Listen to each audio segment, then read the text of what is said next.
Yes, reka twongere tubasuhuze kandi tubahereze ikaze bakunzi b'Intare Official. Turongeye turagarutse kugira ngo tubagezeho amakuru ariko kandi tunisegura bitewe n'ikibazo twagize, n'ikibazo cya tekinike cyaje mu by'ukuri twaje guhura nacyo mu makuru twabagezeho mu masaha yacu yatambutse. Cyabaye ikibazo mu by'ukuri kitaduturutseho ariko cyatewe n'ibibazo by'ubuhanga bw'ibyuma. Murabizi ko ntabwo umuntu aganira n'ibyuma, ibyuma biratenguha, ibyuma byaje kudutenguha aho hafi iminota yose 16 yaje mu by'ukuri twaje gukora ikiganiro cyari cyiza ariko kandi kikaba cyaje mu by'ukuri kutumvikana, ariko nyuma yaho mu by'ukuri amajwi aje kugaruka mu minota 30 ariko biragaragara ko iminota yose igeze muri 16 yose itigeze mu by'ukuri yumvikana. Rero tukaba mu by'ukuri tubiseguyeho mwebwe mudukurikira, mu by'ukuri ntabwo byaduturutseho kandi twizere ko ni mwebwe ba bose bacu, ariko kandi ntabwo byaduturutseho ni ikibazo cy'ibyuma. Muri aya masaha rero tugarutse kugira ngo tubagezeho amakuru agezweho ari kuvugwa muri access zigiye zitandukanye, aho tugiye kwibanda kuri byinshi ku makuru menshi ari kuvugwa muri access zose. Turagaruka ku bijyanye n'ibiganiro bya Doha, signature ya ma principe cyangwa se mu by'ukuri ibyo twakwita imirongo ngenderwaho byabashije gusinywa hagati ya AFC M23 ariko kandi na leta ya Kinshasa. Leta ya Kinshasa mu by'ukuri ubita Patrick Muyaya wabashije kuza, mu by'ukuri navuga ko yagarutse avuga amagambo akomeye, ariko kandi Benjamin Bonimpa ntabwo yaje gutinda, ndetse nawe yihuta mu by'ukuri, hanyuma aza kumubwira ko ibyo yatangaje ntaho bihuriye n'ukuri. Ibyo byose rero twagiye mu by'ukuri tubikurikirana turabigarukaho, hanyuma biravugwa byakiriwe bite angaha mu burasirazuba bwa Repubulika Iharanira Demokarasi ya Kongo, dore ko ari naho duherereye. Ese abaturage bari kubyakira bate? Ese ikiri kuvugwa, umwuka uri mu baturage nyuma y'ibi ngibi ni uwuhe? Turabigarukaho mu makuru yacu, ariko kandi ntabwo turi buze kwibagirwa kubabwira mu by'ukuri hano muri groupema ya Tongo ndetse na Bukombo, aho bivugwa ko M23 iri guhigisha uruhindu witwa Dominique Ndaruhutse, ndetse hakaba hafashwe imyanzuro ikomeye cyane, ndetse ivugwa ko ndetse cyitwa insina cyangwa se intoki zigiye gutemwa kugira ngo uyu mugabo aho ajya yihisha noneho kera kabaye, navuga ko mu by'ukuri yabashije guhura n'akaga gakomeye, byanga bikunze agiye kuboneka. Amakuru avuga ko ashobora kuba arara muri access zigiye zitandukanye ndetse zinakontorwa na M23. Turabigarukaho ndetse tuvuge aho ashobora kuba akekwa karara, ari nako abandi nabo bagaruka bavuga ko uyu mugabo Dominique Ndaruhutse atasanzwe ari muri ibi bice, ahubwo ngo ashobora kuba yarekeye muri access za Butembo. Nabyo turabigarukaho, ariko kandi hari ikindi dushobora kuza kugarukaho, ni muri teritware ya Warikare, aho mu gace ka Hombo ni ku mupaka wa teritware ya Warikare ndetse na teritware werekera muri Shabunda. Ubwo urabyumva ni intara ya Kivu y'Amajyaruguru n'intara ya Kivu y'Amajyepfo, aho bihurira ni muri axe ya Hombo y'Amajyaruguru ndetse na Hombo y'Amajyepfo, aho umusirikare ufite ipeti ry'amajoro yaje kuraswa n'abasirikare bamwe n'umusirikare ndetse abandi bagakomeretswa. Turaje tubivi imuzini muzingo, turasimbukira muri teritware ya Rubero turebe uko bimeze. Amakuru atugera aturutse muri Rubero atubwira ko ngo icyitwa abasirikare ba FARDC bakomeje kurira ndetse banatabaza bavuga ko ngo leta yabasuzuguye, ngo bafite ibyitwa ibirarane byinshi by'amafaranga, ngo bakaba bavuze ko badashobora ndetse kunarwana ngo igihe baba batarahabwa amafaranga yabo. Icyo ni kimwe. Ubundi bikavugwa ko ngo abagore ba bagenzi babo ngo banze guhembwa, ngo ibi ngibi rero ngo bikaba biteye agahinda, ngo aho ngo nabo bakaba batekereza ko ngo igihe bashobora kuba bavuye mu mubiri ngo imiryango yabo ngo ishobora kuzateseka. Ibyo ngibyo nabyo turaje tubivi muzini muzingo, turasimbukira muri turi naho ntabwo byoroshye kugeza amagingo aya ngaya. Abakunzi b'Intare Official ntabwo bimeze neza kugeza amagingo aya ngaya, aho turi buze kugaruka muri axe zose, ndetse imirwano yo mu Rurambo turayigarukaho tubabwire, ndetse icyitwa umurundi wahahuriye nanone n'uruva gusenya. Amasomo aracyayahabwa ariko aranze akomeje kwihambira, nabyo turaje tubigarukeho. Nizere ko rero mwebwe mudukurikiye ndetse dusanzwe tubana mudukurikiye gatanu kuri kagenzi kako. Ngewe nkuko munyumva Afrika kijana machachari, ariko kandi ntabwo ndaza kuba ndi njyenyine muri iki kiganiro, ndaza kuba ndi hamwe na mugenzi wanjye ni bwana Clever Bemba. Bwana Clever Bemba nawe araza kuba amfasha muri iki kiganiro, ndetse wabagije amakuru ya kumanywa nubwo yaje guhura n'ikibazo, hanyuma mu by'ukuri tuze kubagezaho amakuru yose gatanu kuri kagenzi kako. Nizere ko rero mugiye kubana natwe mukora subscribe, share and comment, ariko kandi munagira mutya mu by'ukuri mugafata amavideo yacu mukayapostinga. Hari abo dushimira cyane bagerageza bakagira batya bagafata video zacu bakazipostinga, abo ngabo rero nabo tukaba tubashimiye neza cyane. Mu by'ukuri mukomeze mubikore muri ubwo buryo, hanyuma gahunda zikomeze zigenda neza. Tayari ku murongo wa telefone twamaze kuba twakira bwana Clever Bemba ku murongo wa telefone kugira ngo tubagezeho amakuru ndetse agezweho muri aya masaha. Bwana Clever Bemba, amakuru yiriwe? Makuru yiriwe ni meza, tumeze neza bwana machachari. Yes, birumvikana Clever Bemba wamaze kuba ugera ku murongo, ufite abakunzi batari bake ab'Intare Official ndetse no hirya no hino. Dukomeza kubagezaho amakuru abagiye atandukanye ndetse abagezweho. Rero muri rusange tugiye gutangirira amakuru yacu, wenda tumere nk'abakomoza ku bijyanye ni mirongo ngenderwaho yaje gusinywa cyangwa se signature cyangwa se ibyo bise ngo na principe.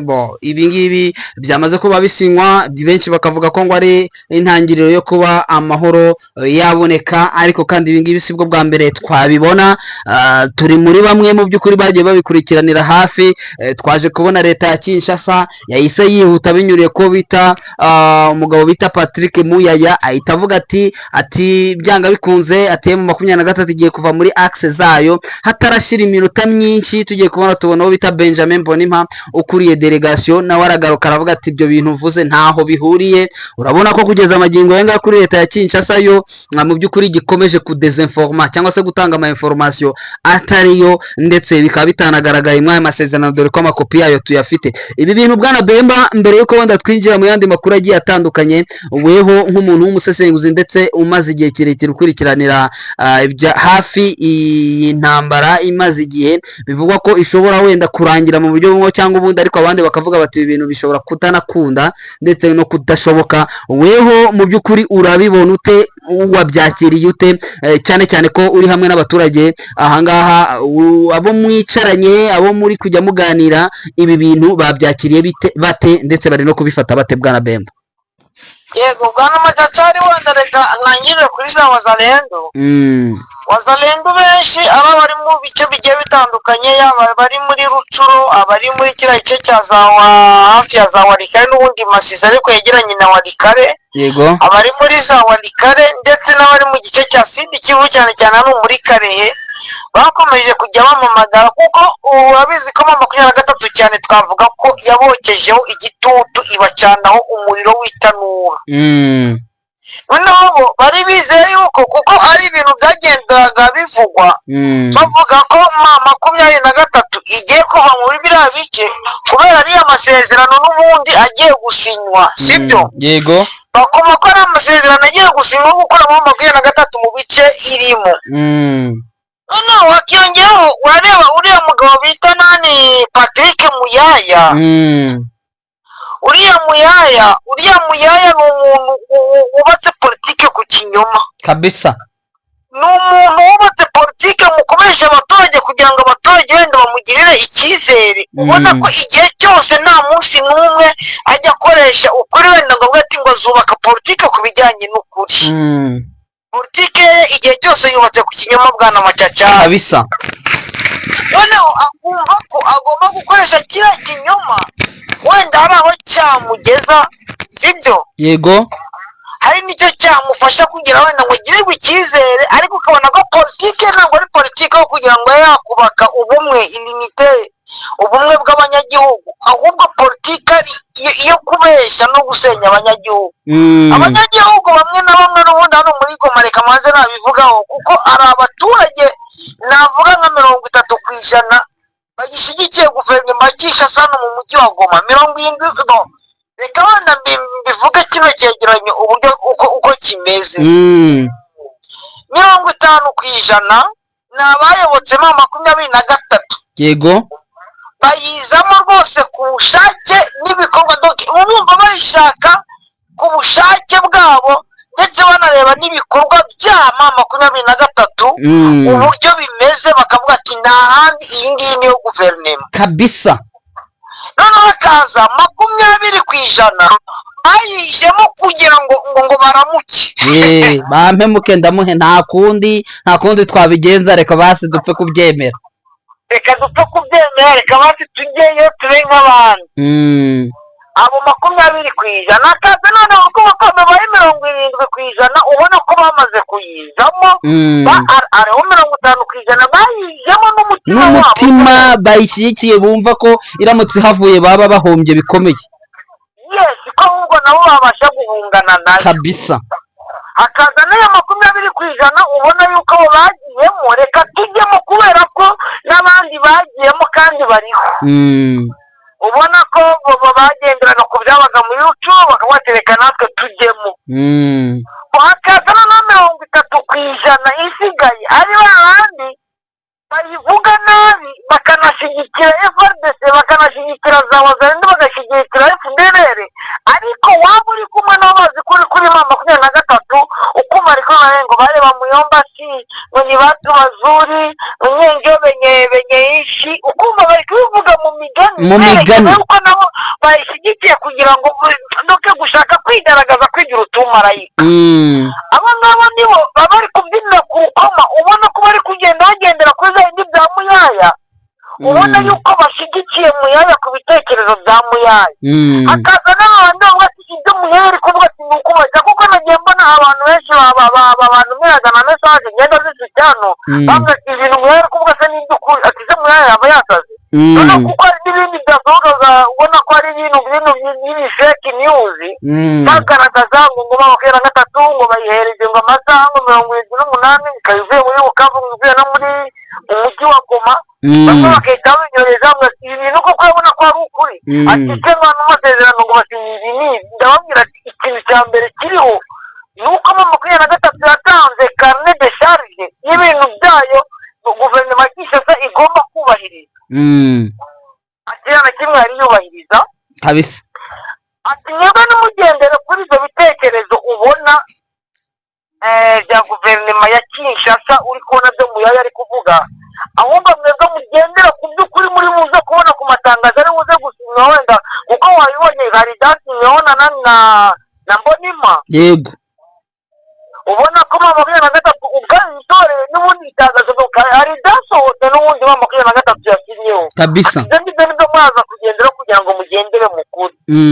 ariko ukabona ko biya bya Muyaya ibyo byo kugira ngo agatima kabashe kugaruka ashaka kugira ngo abe yakwigaburira imitima n'ubundi y'abaturage. yego naho ku bijyanye no kugira ngo hari icyo byatanga wenda n'ubwumvikane burimo, njyewe icyo nkubwiye bwana Matatari kabisa. yego kabisa, niko kuri kandi mu by'ukuri turemezanya neza cyane hafi 100% kuko Muyaya politike yubakiye ku kinyoma nk'uko bivuze neza cyane. ni umuntu uri aho ngaho ubeshya watinyutse ndetse kwihuta cyane akavuga ngo ni retere progressive, ati M23 igiye gutangira kugenda ndetse akabivuga ashize amanga, aho mu by'ukuri benshi babyibajijeho, ariko twebwe twagiye dufata ayo masezerano ndetse tuyanyuzamo amaso dushaka iryo jambo n'ijambo turarihiga turaribura, ariko Benjamin Mbonimpa ahita nawe aza vuba arabivuguruza aravuga ati ibyo ntaho bihuriye. Bemba sinzi wenda iyi ngingo. Yes, hari ikintu nshaka kugira ngo nongereho wenda kubwiza ukuri rwose nk'umuntu ugiye ubikurikirana ibyabaye za Tani, ibyabaye za Nairobi, ibyabaye za Rwanda na hinayi icyo nkubwiye bino bintu biri kubera ntacyo bizatanga, ndakubwiza ukuri. njyewe mu matoroshi nagiye ntunga hose ibyisho ndabikanura byerekeza hirya no hino, nta kintu bizatanga.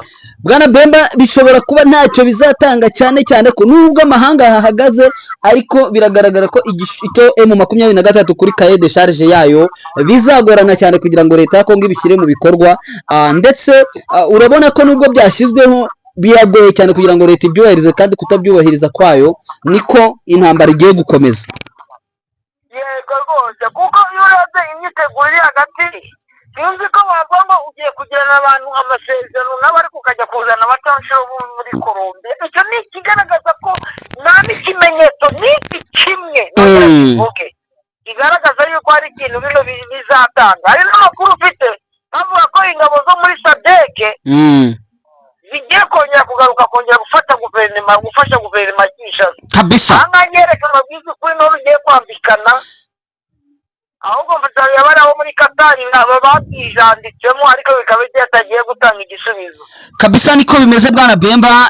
Ayo makuru ikomojeho bivugwa ko ingabo za SADC zishobora kuba zigiye kugaruka, ni amakuru twese twamaze kuba kugenda aduta mu gutwi. Turaje mu by'ukuri tuyakorera ubugororangingo, hanyuma wenda tuzageze ku bakunzi bacu ndetse tubabwire n'impamvu. Ariko kandi umuyobozi w'ingabo za Afurika y'Epfo wigeze ndetse anabigaruka avuga ko ngo batazava muri Kongo mu gihe cyose Repubulika Iharanira Demokarasi ya Kongo izaba itarabona amahoro. Bwana Bemba, dusimbukane muri access zigiye zitandukanye, dore ko hari amakuru dufite muri Rubero, hari amakuru dufite hano muri teritwari ya Rucuru. Bwana Bemba, ubu ngubu wenda niyo ngiye guhita ntangiriraho. Bivugwa ko umugabo bita Dominique Ndaruhutse muri izi access ya za Bukombo n'ahandi M23 yakubise ikintu bita ultimatum, ndetse inatanga yuko hagiye gutangira kubaho umuganda wo gutema ikitwa insina cyangwa se intoki, kugira ngo n'ubundi uyu mugabo ahigwe bukware, kuko biriya bikorwa bye ngo biragoye cyane kugira ngo bazamunetralize akiri muri ziriya nsina. Bwana Bemba, urabibona ute muri ziriya access? ubundi ikintu cyo navuga, kuko ibijyanye no gukora ariya mu operation yo gutemagura ziriya nsina yagiye akorwa mu bice bigiye bitandukanye cyane, kubera ko harimo yishishagamo amabanga. Ibice ubundi ubona hariyamo uwo Dominique Ndaruhutse n'ubundi yagiye akunda kwihisha, kandi urabizi operation n'ubundi twanazibuze tugana Matacari tuvuga uburyo hari gukora ibitero batanu mu rusisiro kandi bakagenda bagakoramo nk'iminota 10 ubundi bakirukanka, ariko bamaze guhungabanya umutekano bakarasa abaturage, ubundi bakiba imyunyu, bakiba amakuru cyangwa zino zasumburigi mu nyumba imbeba zororwa zitagira imirizo. Ukabona yuko bagenda bakabikora mu kanya gato, ubundi mbese ikintu twakwita operation alerte, bakagenda bakazikora ubundi bagahita bavamo baturutse muri za nsina kugira ngo uzabahige. Muri umuntu ashobora kwirukanka ku nsina ukamurasa amasasu 300 agenda n'inzovu ufata hejuru y'insina teriye kabisa, ukarasa insina izo ukazigwisha ukagira udakirukanka. Nubwo ziri operation nakwibutana za Kibugu hakurya za Butenderi, iriya za Gahanga ndetse za Gahira, za Rushoti, za Cyungo, hariya za Tembe. Ni ukuvuga ngo gutema insina hagati y'ahantu hagendwa n'inzasharamwe ndetse n'abaturage bagiye babikora, kuko reka benda mbigarukeho hafi bwana Matacari. Urareba uvuye hano Gihunga, yego barazitemye kabisa. urareba ukuntu ko babikoze, kuko bazarenga barazaga bakihisha, bagiye bakora umuganda navuga nko metero 10 uvuye ku muhanda kabisa. Urareba ukuntu hajya ahantu ko hameze, barahatemye n'umutekano wahise usa nkaho ugarutse Bwana Bemba, kubera ko abazaga kuhashimutira abantu ubu ngubu ntabwo bakihagera. Yego, ni nako n'ubundi ntareba bashaka kugira ngo babikore.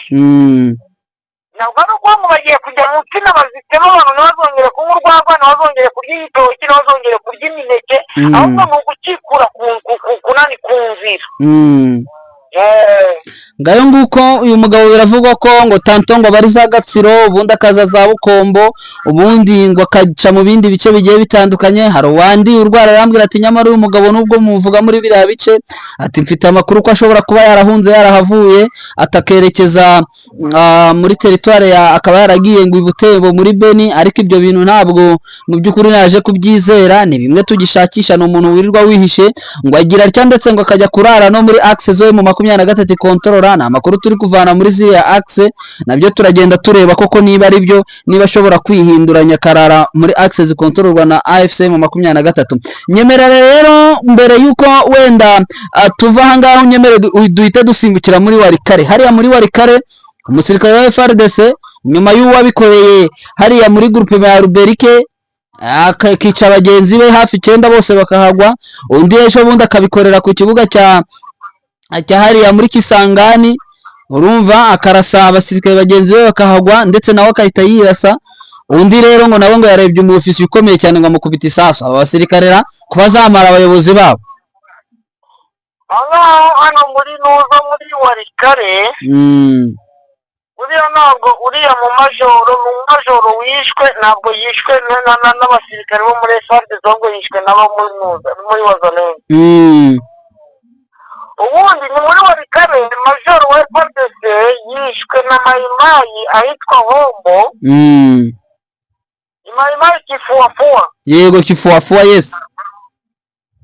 Yego. Urumva ko ni coalition. Ni hagati ya territoire ya Sud Kivu na territoire ya Nord Kivu. Hagati ya Warikare ndetse na Kareshi. Yego. N'ahantu bita Hombo abantu barahazi cyane. Ni centre nini ifite n'amamezo de passage, ifite n'amahoteli niko nabyita. Yego. Nuko ngo yagiye muri hoteli ajyana mw'indaya. Arishura.